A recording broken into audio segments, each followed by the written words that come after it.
c'est la Bible Louis II, c'est ça? J'ai toutes les traductions. Non, non, celle que vous venez de lire. Bah, je viens de lire Louis II. Louis II, très bien. Louis II était un docteur en théologie. Oui. Donc vous lisez la Bible d'un homme qui a étudié la théologie. Attendez, on a dit de ne pas interrompre.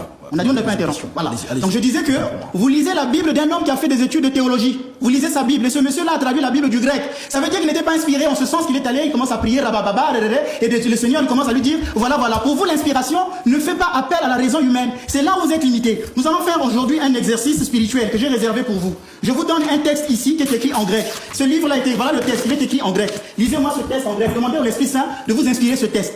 Si je vous dis de lire, lisez le texte est en grec. Moi, je vais le lire pour vous. Le texte, il est en grec. Il est écrit en grec. Pas igraphi, peonovstos, ke ophilimos, pros didactylion, pros elexon, pros eparnotocine, pros pediantin, dicacine. Ce qui veut dire, toute écriture est inspirée de Dieu. C'est le texte que vous lisez souvent avec votre Bible écrite en français. Vous avez été incapable de lire un texte en grec. Pourquoi? Parce que vous n'avez pas fait des études. C'est pourquoi on dit que quand on est bête, on est bête. L'Esprit Saint ne vient pas illuminer une personne qui est... Ce qu'on vous fait, on appelle ça de l'illuminisme. Croire qu'on peut tout avoir de l'Esprit Saint pour clôturer. Même Luc lui-même, Luc chapitre 1, quand il a écrit l'évangile de Luc, il dit qu'il est allé chez des témoins oculaires, donc la Vierge Marie, pour demander ce qui s'était passé. Pourtant, Luc avait reçu le Saint-Esprit. Pourquoi l'Esprit Saint ne lui avait pas dit tout ce qui s'était passé? Il va vers des témoins oculaires. Aujourd'hui, les témoins oculaires, ce sont par exemple les écoles. Aujourd'hui, dans votre église, il y a des jeunes. Les jeunes avec Chat GPT peuvent faire rapidement des recherches sur Internet. Ils vont demander à un pasteur, pasteur, tu connais le mot kénos? Ah non, moi j'ai pas besoin de ceci. Vous pensez que l'église aujourd'hui, pour enseigner, on a besoin d'être comme en Afrique?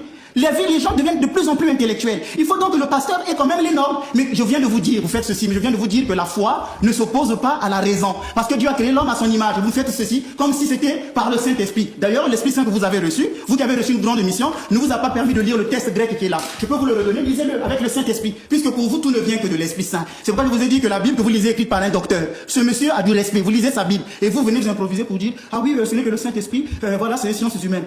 2000 ans d'histoire et vous dites c'est moi qui vais ramener la vérité, tout ça. Mais soyez un peu humble. Soyez un peu humble. Je m'arrête là parce que je ne sais pas ce que je... Alors...